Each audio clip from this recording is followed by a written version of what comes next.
All right, well, welcome. Thank you everyone for being here. And it is just fantastic to have the opportunity to be here all together in person, although I know that not everybody who wanted to be here is here in person, and so I want to acknowledge our many viewers who are live streaming here with us today. And so I extend my warmest welcome to all of our participants, whether in person or virtual. So, today we are gathered to celebrate the installation of Joe Jez, Chair of the Department of Biology and Howard Hughes Medical Institute Professor, as the Spencer T. Olin Professor. As the former chair of the Department of Biology at Johns Hopkins, I feel extremely privileged to have the honor of being here with you all this evening and to have the opportunity to recognize my actual boss. I am a professor in the biology department here. It's really my honor to recognize someone who has done so much for the field of biology and for the greater WashU community. Endowed professorships play a critical role in the university's ability to ensure that distinguished faculty, such as Professor Joe Jez, continue to contribute to the scholarly life of our university. Professorship installation ceremonies are very special moments in the life of WashU. We pause to honor our most generous donors and to reflect on the accomplishments of the faculty member receiving the endowed professorship title. We also celebrate the potential that has been created for future research and teaching, which will benefit students and society for many generations to come. So let me begin by recognizing Professor Joe Jez, as well as his wife, Dr. Courtney Starks, and his mother, Linda Potts. Their daughter, Kaylee, is, I believe, joining us remotely. And so, hi, Kaylee. And so, Professor Jez, would you and your family please stand and be recognized?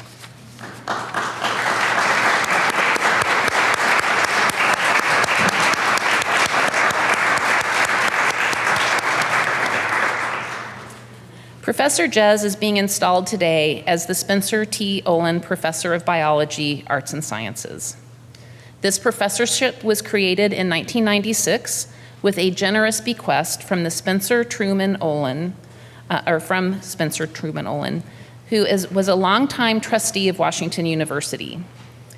It is one of the 7 professorships from Spencer T. Olin, who has been a longtime trustee and generous benefactor of Washington University.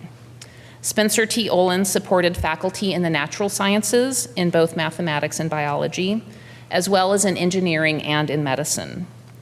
These professorships are held by some of the university's most preeminent scholars. Indeed, I am delighted to have Professor Ralph Quatrano here today.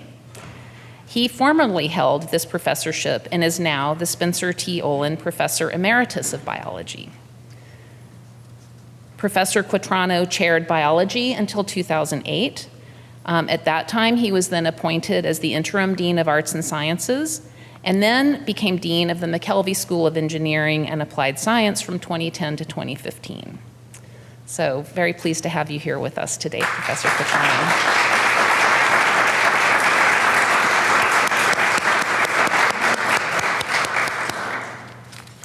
So I would also like to take a moment to recognize the individual who endowed this professorship and to share a little bit about his story. Spencer T. Olin was born in Alton, Illinois, and graduated in 1921 from Cornell University with a degree in mechanical engineering. He also received a Doctor of Science honorary degree from Southern Illinois University in 1958, and in 1969, an honorary degree from Washington University, a Doctor of Laws. He began his career with the family munitions business, Western Cartridge Company in East Alton, Illinois. He was vice president of Olin Corporation when its Winchester Repeating Arms subsidiary turned out 15 billion rounds of ammunition for the Allies during World War II. I thought that was pretty cool. That company was founded by his father, Franklin W. Olin, in 1892. and Spencer continued as a director of the company following its merger with the Mathewson Chemical Corporation. Olin was also an active member of the Republican Party. He was a major fundraiser for the presidential campaign of Dwight D. Eisenhower. In addition, he held various leadership positions with the party, including the National Finance Chairman from 1958 to 1960, and treasurer of the National Republican Committee from 1960 to 1962. A low handicap amateur golfer, Olin gained a footnote in professional athletic history when he and a struggling Arnold Palmer won a Pro-Am tournament in 1954. The $750 prize money meant a lot to Palmer, and the win meant even more when he learned that Olin had actually bet $10,000 on his own team and was planning to split his winnings with his teammate. So, things come around to haunt you. Years later, when Olin gave $5 million to build a public course for his hometown, Arnold Palmer agreed to design it. So that's a pretty lucky golf course in a little town there.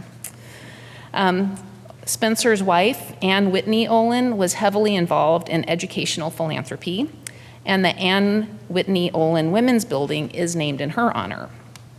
Spencer and Ann Olin also directed their generosity toward the Mr. and Mrs. Spencer T. Olin Fellowship Program for Women in Graduate Study, the Olin Conference for Women in Higher Education and the Professions, and the Olin Residence Hall at Washington University School of Medicine. Anne died in 1976, and Spencer followed her in 1995. Their daughter, Mary Del Pritzlaff, continued the family legacy, serving on the university's Board of Trustees from 1980 to 2002, and trustee emerita from July 2002 until her death in 2015. And so, it is thanks to the Olins that we are here today able to recognize the accomplishments of Professor Joe Jez and to celebrate his continued contributions to the scholarly life of our university. So now it is my pleasure to introduce Feng-Sheng Hu, Dean of Arts and Sciences, and the Lucille P. Markey Distinguished Professor of Biology. So, Feng-Sheng.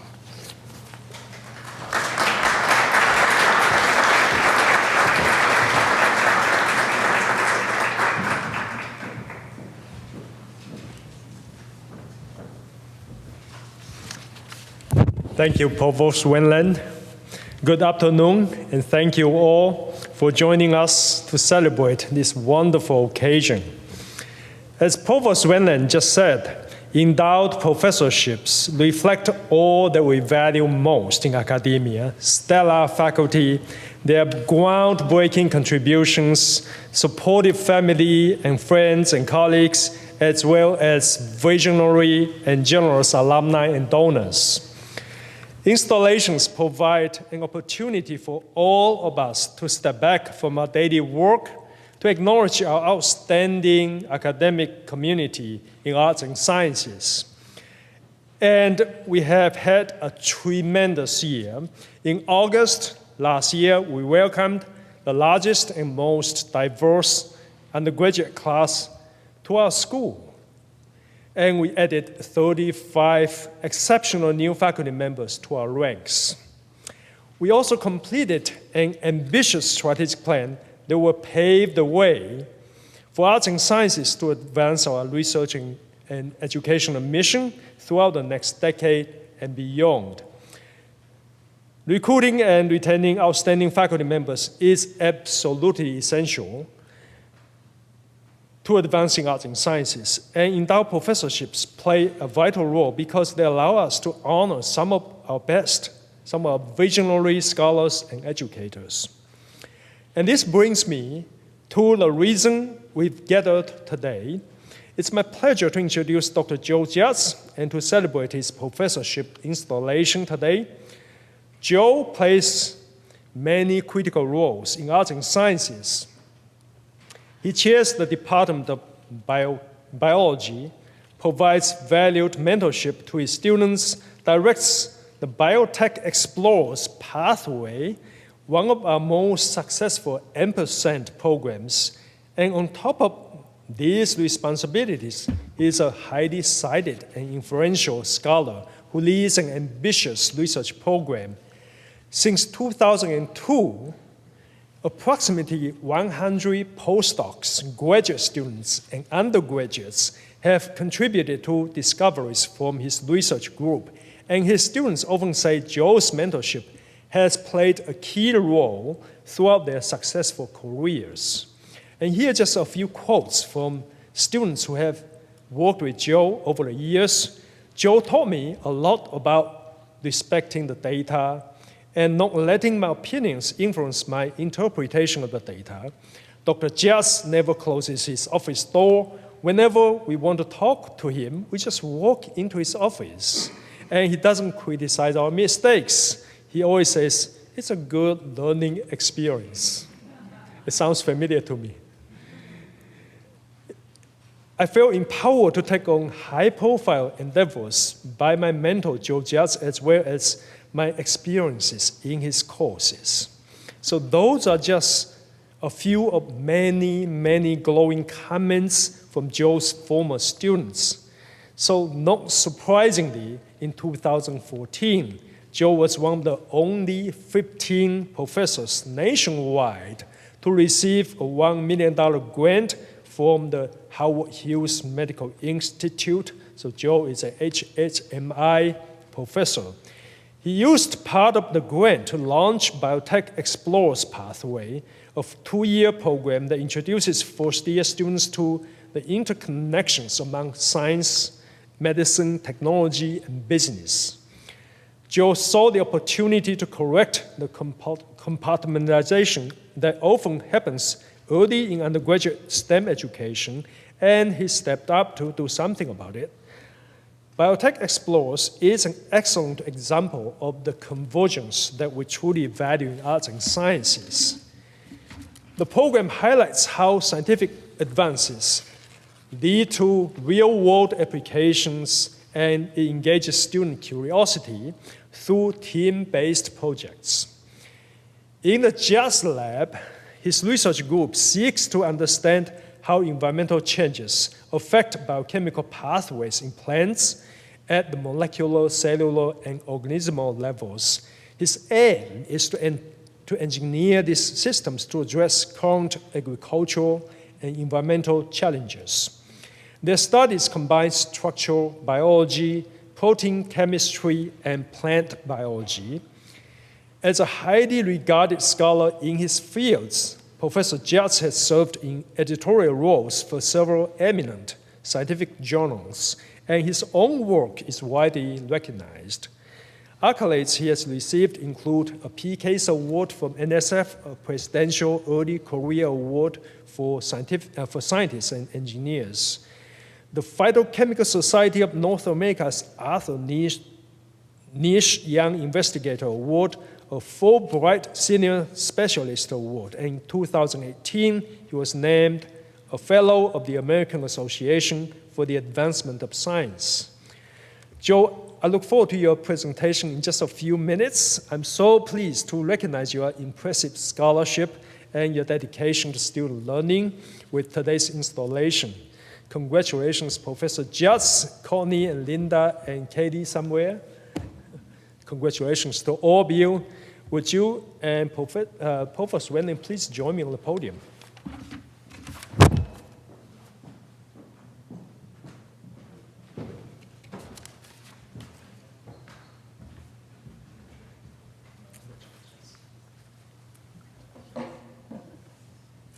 Okay. So, yes, it's just about.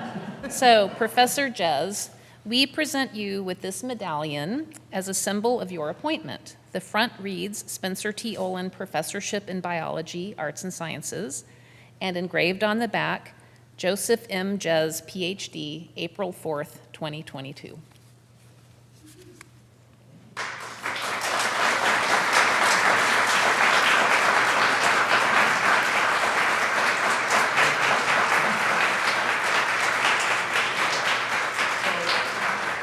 If it gets too heavy, be sure to ask Connie to help me. Yeah. And now you'll look extra fancy at commencement. That's the There you go. So I think it's your turn to tell us all about your awesome work. So listening to Beverly and Feng Sheng talk about me, it's actually embarrassing because I don't like thinking about myself that way. I just do what I enjoy and it all takes care of itself. But really, I want to thank everyone that's here live and remote. I know for many of us live, this is the first time many of us have been in the same space in a long time.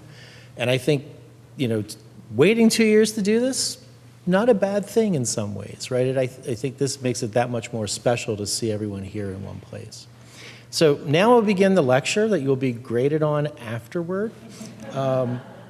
Really just to sort of talk a little bit about what I do, or more about what the lab does, but also to say thank you to a number of people who really kind of deserve this medallion as much as I do. So I want everyone to take a moment and close your eyes. And for that moment, think about where you are right now and who helped you to get here, right? It could be a parent, a teacher, many teachers. Each of us really has a path. And I think every stage of that path, we owe a lot to those around us. And I want to, you can open your eyes now. Sorry, don't fall asleep. And I want to, some of my path is written in the little pamphlet. And it's kind of, I think, a good way to call out at least a few of the big peaks along the way for thanking. To begin with, right, my parents, my mom is here today. My journey started in Fairbanks, Alaska. I don't remember any of that. I think I was 2 years old when we left Alaska. And then moved outside of Philadelphia and basically grew up in the area where Washington crossed the Delaware. I know a lot of Revolutionary War trivia from having grown up out there. But, really kind of a fun part of life. And thinking about how that leads you to your undergrad institution, right? A lot of people know that I was never supposed to do this. I was going to be an English major and a journalist. Science was never in my mind, and I never would have imagined being a scientist, except I took organic chemistry. It was actually a professor named Roy Olafson, who is a dear friend of Gar Allen from our department. They were roommates together at Harvard. Talk about the strange connections in the world. And Roy was really the person that triggered the move from English to biochemistry and really sparked kind of this curiosity around, well, how does nature do all of the reactions it does? Right? And if you think about everything you do from the moment you eat a piece of food to go see a flower, right? There's biochemistry. There's all these manipulations that are going on. And that really kind of blew my mind as a young student. And that took me to University of Pennsylvania for grad school, where I had some fantastic advisors, but at that point still thinking a lot about structure-based drug design. That stage, I think, if you had asked me what I wanted to do, I probably would have been a structural biochemist at a drug company on the East Coast, right, doing designer molecules. But I hadn't learned how to think about protein structure yet. And so that led me across, finally leaving Pennsylvania at that point, to go to San Diego at the Salk Institute and joining Joe Noel's lab there. And there I met somebody who's, sort of special in my life, Courtney, my wife, who's been there all along through thick and thin, and really is just, part of the adventures of our lives. Was there for a little while, learned to think about protein structure before heading off to a company for a little while, right? So I actually finally did head into the industry world. Probably one of the most valuable experiences in my education. Learning a lot about what companies can do. Academics think we can do a lot. Companies can do a lot. Slightly different goals, but really a great experience. And it was actually, as I was looking around with what to do with my life, I had originally applied to the Danforth Plant Science Center before it was built. And I didn't have, I think, the guts to jump into it when it was just a hole in the ground and there was no one hired yet. But really, Roger Beachy took a chance. And, when I originally said no and then the opening came up again, I decided to reapply. And he's like, well, we liked you the first time. You should come for a visit. The building is built. We have people hired. And And that really led both Courtney and I here to St. Louis. And to be honest, I think we've been here longer than any place we've lived in our lives before that. And St. Louis has now become our home. And I really have to thank Roger for being the person who kind of triggered that stage in our lives.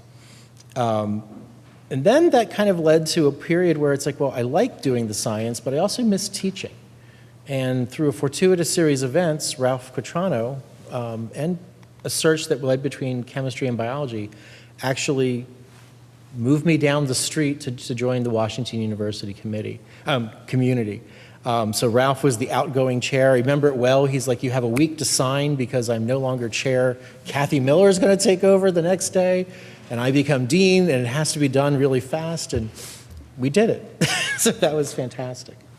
And then the rest of the story is really, being here. And I want to give a shout out to the 100 or so people that have been in the lab since I started here, right? And in reality, it's, this medallion, there should be 100 medallions given out to these individuals because they're the ones that have done all of the work over the years. And talking about mistakes and learning from mistakes, right? I often tell people this. Every grant proposal I've ever gotten is landed because a student ignored my advice or made a mistake in the lab that opened up a new direction. And it's one of these things where I think professors like to pretend we have master plans. We don't, right? You have to be open to what comes in science. And in reality, all of these, I could tell you 100 different stories. Like these are the people who actually make these things happen. I just cheerlead and they make me look good. So I just want to say thank you to all of them. Now I'll begin naming all of them. So really, they're the folks that have led this effort to think about nature's machinery, right? And I think at a very small scale, right? I think about individual atoms and where they are in space and what they can do. And that's really thinking about protein structure, but how they work, how they're controlled. And that's important because, right, if you add up multiple proteins, you start to create things like metabolism and cellular processes. And those add up to thinking about what goes on in the environment. And, in reality, in my mind, a good project is something that begins with a protein structure. That's the snapshot of nature's machinery. But that's also the beginning of all of the next stage of the work. Because that picture is now the model for developing hypotheses that get you to think about how it connects into the whole organism. Or how does the environment come back to change the protein structure to give that organism an advantage. And so, right, if you think about the scales we're talking about, the human eye is fantastic. It's a great scientific tool. We can visualize things from macro scale down to the small scale. But then if you want to look a little smaller, right, at the level of cells, you got to grab a microscope. But if you really want to see what a protein molecule looks like, right, not like a piece of steak or chicken, I'm talking about like the individual proteins there, you have to use methods that let you catch a glimpse of those structures, but you can't directly see them, right? You have to infer where they're at. And that's where this technique called Xray diffraction that my lab uses is really important. But that's, until recently, where cryo-EM is starting to take over, X-ray diffraction is still the benchmark for how to actually visualize details of where individual atoms are within a natural system. And so the process this is kind of front and center. I just want to kind of outline it, because you've actually all done crystallography if you've ever made rock candy. For us, it begins by trying to get an individual protein isolated. If you think about DNA as the script, proteins are the actors. They're they do everything in your body that actually is involved in manipulating what you eat, building what you want, getting your hair to grow, etc. And what we have to do first is, if you imagine a cell might have 10,000 different proteins in it, that big smear on the blob there. We have to be able to pluck one of those proteins out of those many and get it isolated so it's all by itself. And that's a lot of work. And then if we get that, we try to coax it into forming crystals. Like I said, if you've ever made rock candy, where you take a sugar solution and a little bit of string and you try to get those crystals growing, you're doing crystallography. Sugars are easy. They're small. They're only like, a dozen atoms. We're talking about proteins of 30,000 or 100,000 atoms that we're trying to coax into forming these. So why do we do all that? It turns out if we can get those crystals made, we can then put them in an X-ray beam. And when the X-ray hits that crystal, it hits every atom, and every atom scatters the X-ray in a pattern. And that's those dots in number 3, right? Think of it as a Rorschach test of nature. It's just sort of a bunch of dots. You look at it and go, okay, well, that's really great. So what?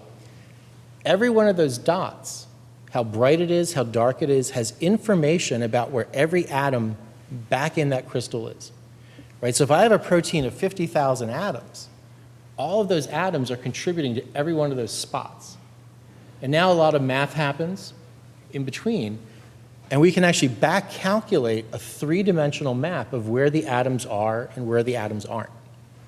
And so if you think about when you go hiking, if you have a topology map, right, you know where the peaks and valleys are based on what you're seeing on your map. We're doing that in 3 dimensions, and ultimately using that to build a structure that explains what this thing looks like. And then it would be really confusing and complicated to show you 50,000 individual atoms, so we simplify it with cartoons, like the one that's spinning here, right? This is actually a picture of a protein, a transcription factor that binds DNA. DNA is actually an alpha helix. We've seen it. Many people have seen it. But it gives you a way to visualize how this machinery can actually operate and connect. And that process is really the basis of all of our projects, but it lets us be very flexible and actually to have some fun in exploring what nature does. So I'm going to just show you kind of a few things about some of the projects that have been in the lab over the years. I'm not going to go through these in any great detail. But for example, we can think about how plants are master chemists, right? They make all these really neat molecules, some of which we actually use in our own diet as essential amino acids or nutrients. Others the plant uses to protect itself from insects or environmental changes, or creates molecules that signal, now it's time for me to grow a leaf, or now it's time for me to grow a root, and choosing between those, and choosing between those at the right time. And a lot of the projects in the lab have really thought about from this chemical perspective, but up to the actual organism, a plant that we would use as a model system. We've also thought a lot about how environmental changes can impact protein structure. So a great example is, if you think about ozone, right? It's useful for protecting us from UV damage, but if you have too much of it, it's smog.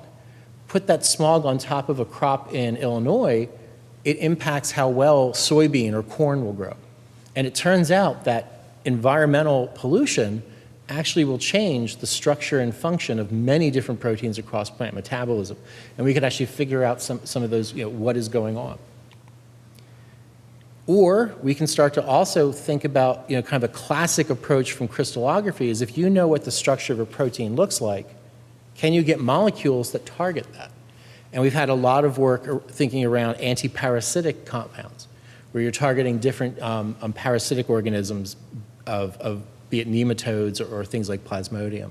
But really, the driver being, what does the protein look like? And then how does it work? And then how can you either manipulate it, or what does that structure tell you about the biology around that system? And that's really what we've been doing in the lab for many years. Fengsheng talked a bit about the Biotech Explorers program. I won't go into detail because he did a fantastic job summarizing it. But for the last 8 years, I've had this the pleasure and to be supported by HHMI, but also a chance to really have fun in my teaching, right? And kind of to combine a little bit of my background of what I love to do in terms of chemistry and biology, but also bringing in some of that industry experience and really thinking about how we teach students in the wrong way, right? We tend to compartmentalize the sciences when in fact, and we wait for them to discover that by the time they graduate. When in reality, a lot of our students know enough about the science, but maybe don't know the stories that are happening in the real world. And the fact that there's a lot of companies here in St. Louis that you can use as examples of real-world science. Pfizer, in the last 2 years, is a great example, right? The fact that the vaccine begins production here in St. Louis, in Chesterfield, right? And then it goes away and it comes back here. That we are the start and end of that cycle of vaccination that's been going on. But there's basic science there's applied science, there's medical science, there's business, there's just thinking about public relations. And so the Biotech Explorers program was really set up to get students to look at the science, a little bit around the entrepreneurship, and then to give them their first shots at coming up with projects. So all of the students, before they leave the program, actually do small business innovation research grants. And then they defend that in front of a panel of inquisitors. Ralph has been one of those, which has been really impressive, right? These are sophomores who are explaining topics that you would usually expect seniors to be thinking about. So it's been really a blast to work with that group of students. So there is one individual I want to say a lot of thank you to, actually a huge bit of gratitude to, who is not here today, and that's Bill Danforth, right? I think a lot of us were hit last year when he passed away. But there's a great quote that I love of his. Universities have a heavy responsibility. They bear the burden of seeking truth and enlarging understanding. They are the reservoir of intellectual and technical resources that are necessary to confront the new and untried. And I think in many ways, this is now even more important, especially after the last 2 years. And that, the role of Washington University, of arts and sciences, of each of us in this room, whether we're a scientist or not, how we contribute to that greater mission of the institution to really change the world is, I think, what we need to always try to work for. And with that, I'm standing in the way between you and your drinks. So I just want to say thank you to everyone that's here today.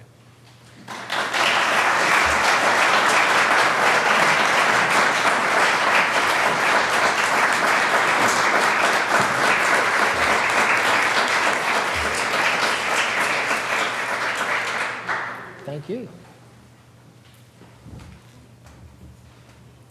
All right, well, thank you, Joe, and congratulations again. I guess you are now the Professor Joe Jez, the Spencer T. Olin Professor of Biology. So congratulations again.